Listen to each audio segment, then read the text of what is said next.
In this video, we are going to see how you can apply the page breaks in Microsoft Word. So let's suppose that there is a default way of splitting the page by Microsoft Word. But let's say you don't want that and you want to have some manual revision.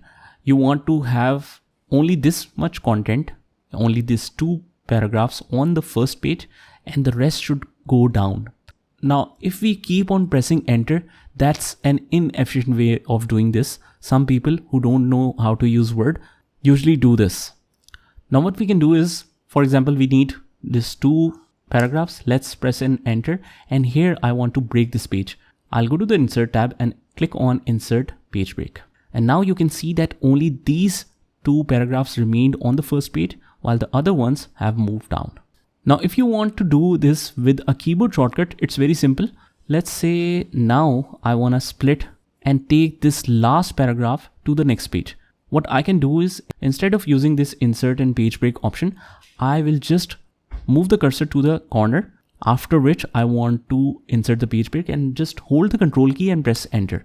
As you can see that this is splitted and now the other paragraph has moved to the next page. Now, if I want to check the page breaks are properly applied or not, how we can do this?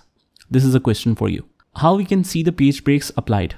Because we can't see the page breaks here.